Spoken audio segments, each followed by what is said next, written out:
The truck was a 1946 Ford F1, 3/4 ton, flathead V8, and Merle Whitfield had driven it since 1949. In August of 1953, he drove it to the Harmon County, Kansas, feed store in Hollis, and came home with 90 white leghorn hens in chicken wire crates in the truck bed. Then he didn't have a truck anymore. He was 38 years old, had farmed 160 acres in Harmon County since 1946, dryland winter wheat on the upland fields, and a small irrigated plot along Elm Creek that he used for vegetables and alfalfa. The farm was mortgaged.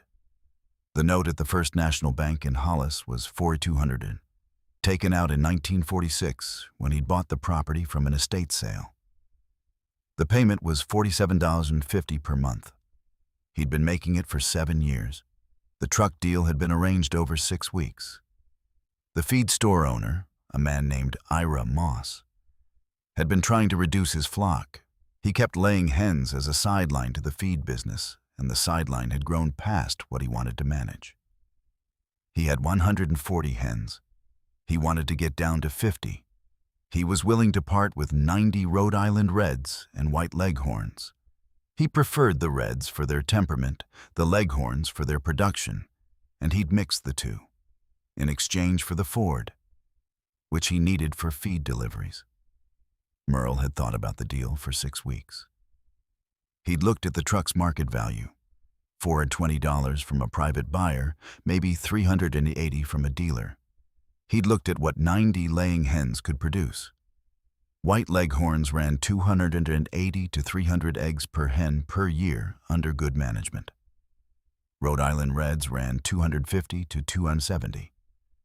If he assumed the blended flock averaged 265 eggs per hen per year, 90 hens would produce 23,850 eggs. At current Harmon County egg prices, $1.60 per dozen, the going rate at the Hollis grocery, that was 1,987 dozen eggs. At $1.60 per dozen, $1,192 per year in gross revenue. Against a truck worth $420, he looked at that number for a long time. Then he called Ira Moss and said he'd take the hens.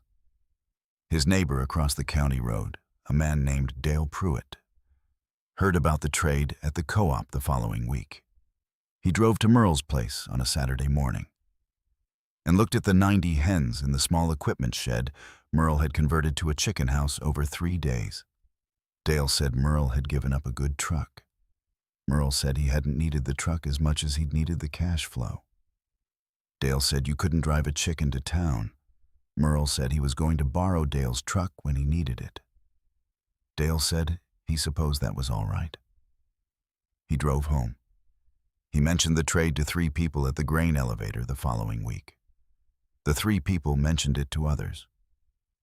By the time the fall wheat planting started, it had circulated through the county's farming community in the way that unusual farm decisions circulated, with a mix of amusement and mild concern for the man who'd made the decision.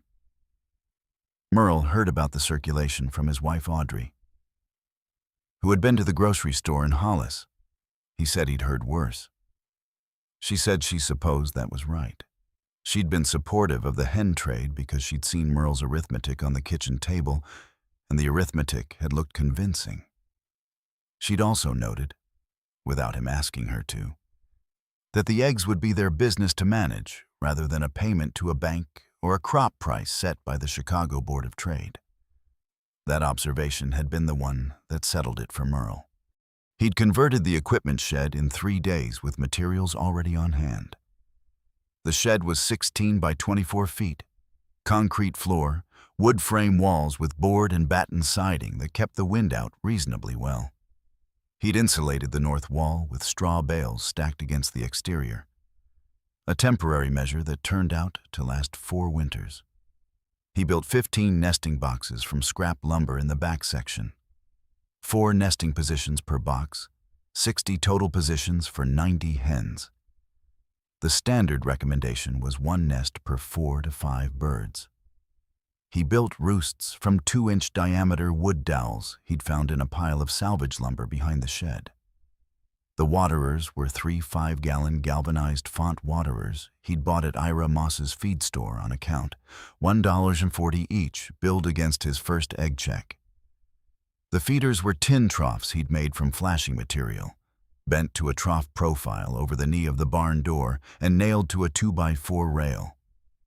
Total cash outlay for the conversion, $4.20 for the waterers. He started the flock on laying mash, a commercial feed formulated for laying hens, at 3.5 pounds of feed per dozen eggs produced, which was the standard conversion ratio for a well-managed Leghorn-dominant flock. At the feed store's mash price of $3.20 per 100 pounds, the feed cost per dozen eggs ran approximately $4.11. Egg sale price, $1.60 per dozen. Gross margin per dozen eggs, $0.49 on 1,987 dozen per year, $9.72 in net margin before any other costs. The mortgage payment was $47.50 per month, or $5.07 per year. He wrote those numbers on the same piece of paper and looked at them. He had $972 in projected margin against $570 in mortgage payments. He told Audrey what the numbers said. She said they had better manage those hens carefully. He said he intended to. The first egg check arrived in September of 1953. He'd been selling to the Hollis grocery since the second week of the flock's operation. The grocery owner, a man named Calvin Shoemaker, had agreed to take all the eggs Merle could supply at $0.60 per dozen as long as the quality held. Merle washed every egg by hand with a damp cloth before delivery, candled each one over a flashlight in a dark room to check for blood spots or cracked shells, and delivered twice a week. The September check, $74.40, 124 dozen eggs. The mortgage payment due in September, $47.50. He deposited the egg check on a Tuesday and made the mortgage payment on the same trip to town. He had $26.90 left from the egg check. He had covered the mortgage payment from egg income for the first time in September of 1953. He drove home and put a mark in the farm notebook. October's check, $89.20, November's, $82.60. The flock was hitting its fall production stride, the days shortening, which in Leghorns sometimes suppressed production and sometimes didn't, depending on the lighting situation. Merle had rigged a single 60-watt bulb on a timer he'd built from a salvage clock mechanism, the light running from 4 a.m. to sunrise, extending the effective photo period and maintaining the hen's production rate through the shorter fall days. The timer had cost him 3 evenings and nothing else. November's check, $82.60. Mortgage payment, $47.50. Surplus, $35.10. December, $78.40. Surplus, $30.90. He was building a cushion. Dale Pruitt stopped by in November. He looked at the hen house, still operating in the converted equipment shed, and asked how the flock was doing. Merle said it was doing well. Dale asked what the November egg check had been. Merle told him. Dale was quiet for a moment. He said he hadn't expected that. Merle said he'd thought the numbers would work. Dale said he supposed they had. He drove home. He came back 2 weeks later and asked Merle where he'd gotten the light timer. By the end of 1953, 4 months of operation, Merle had made 4 mortgage payments from egg income, totaling $190, from egg revenue of $324.60. He had $134.60 left in the egg account after mortgage payments. He used $80 of it to buy 20 additional pullets from a hatchery in Liberal, Kansas, in January of 1954. He'd lost 8 hens to a respiratory infection in November, a mycoplasma outbreak that had gone through the flock in 3 weeks, despite his isolating the affected birds. He'd treated with tetracycline powder in the drinking water, the standard treatment available in 1953, and stopped the outbreak before it went further. The 8 lost hens represented an 8.9% flock loss. He'd expected some attrition. The standard commercial laying flock ran 5 to 10% annual mortality, but the mycoplasma had accelerated the process. He replaced the 8 lost hens with the 20 pullets and brought the flock to 102 birds. The 1954 egg revenue, $1,141. Mortgage payments, $570. Net margin after mortgage, $671. He used the margin for farm expenses. A new tilling sweep set for the wheat ground. A rebuilt carburetor for the tractor, seed wheat for the fall planting. He did not miss the truck. The county extension agent in Hollis, a man named Raymond Clough, stopped at the farm in the spring of 1955. He was doing his annual farm visit rotation across Harmon County. He walked the chicken house, which by then had been expanded slightly, a 12-foot addition on the south end that Merle had framed and sheeted himself from lumber salvaged from a collapsed outbuilding on the adjacent property, and asked how many birds Merle was running. Merle said 106. Clough asked what the annual egg revenue was. Merle told him the 1954 number. Clough said that was a significant contribution to the operation for a farm of that size. Merle said it was making the mortgage payment. Clough said that was an unusual way to frame it. Merle said it was an accurate way. Clough asked what the original flock had cost him. Merle told him about the truck. Clough said he'd heard there had been a trade but hadn't known the details.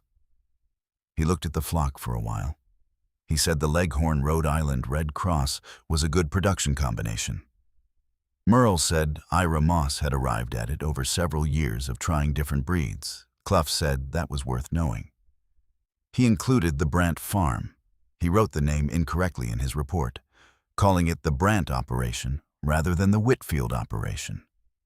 In his 1955 Harmon County Extension Annual Report under the heading Diversified Income Sources on Dryland Wheat Farms, he described the flock size, the production rate, and the mortgage payment application. He noted the conversion of an existing shed structure at minimal cost. He did not include the truck story. Merle read the report in February of 1956 and noted the name error. He did not call Clough about it. The flock ran between 90 and 115 birds through 1953 to 1961. Merle replaced mortality with new pullets on a rolling basis, buying 15 to 25 birds in January each year, cycling out the oldest hens at 3 years of age when their production rate had dropped below 150 eggs per year per bird, which was the threshold below which feed costs exceeded egg revenue at $60 per dozen. The hens below threshold went to the stew pot or to the sale at the Hollis livestock market, where live poultry brought $0.12 to $0.18 per pound. Audrey managed the culling schedule. She kept the production records. Individual hen records were impractical with a mixed flock, but she tracked flock-level production by week and flagged when weekly output dropped below the expected rate for the flock's composition. When output dropped, Merle walked the flock and looked for molting birds, sick birds, or signs of predator stress. He found problems early because Audrey's records showed him where to look. She had not asked to manage the records. She had started them in October of 1953 without being asked.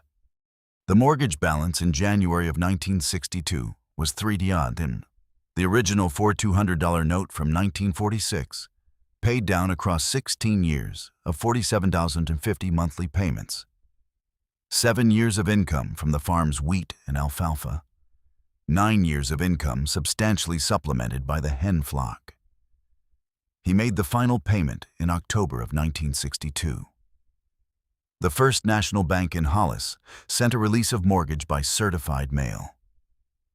He brought it home from the post office and set it on the kitchen table. Audrey picked it up and read it. She said that was 9 years of mortgage payments from hens. He said the hens had done their part. She said she supposed they had. The flock continued. He hadn't traded the hens for a mortgage-free deed. He'd built a productive layer operation that still generated $90 to $110 per month in egg revenue above feed costs. He reduced the flock to 60 birds in 1963, a maintenance size that 2 people could manage without the operation becoming a second job, and kept it there. Dale Pruitt stopped at the farm in the fall of 1962. He'd heard about the final mortgage payment at the elevator. He said Merle had been right about the hens. Merle said the numbers had suggested it. Dale said he'd thought the truck trade was foolish at the time. Merle said he'd known Dale had thought so. Dale said he supposed the numbers didn't care what he'd thought. Merle said that was about right. Dale drove home. The 1946 Ford F1 that Merle had traded for the hens served Ira Moss at the feed store for 11 years. Ira sold it in 1964 to a man who farmed southeast of Hollis. It changed hands twice more after that. Merle borrowed Dale Pruitt's truck when he needed one for the first 7 years. He bought a used 1951 Chevy in 1960 from a farm sale in Kiowa County for $160. He paid for it from the egg account. He'd kept the egg account separate from the farm's general operating account since September of 1953. Every egg check went in, every feed bill, every pullet purchase, every waterer replacement came out. The balance at any given time was what the hens had produced beyond their own operating costs. The balance in October of 1962, after 9 years, $1,140. He'd paid $570 per year in mortgage payments from the egg account across those 9 years, $5,130 total. The account had generated $530 in mortgage payments and had $1,140 left. He wrote those numbers in the farm notebook. He had traded a truck worth $420 for a flock of hens. The flock had paid $5,130 of mortgage payments and had $1,840 of margin left in the account. The truck was someone else's truck now. The farm was his.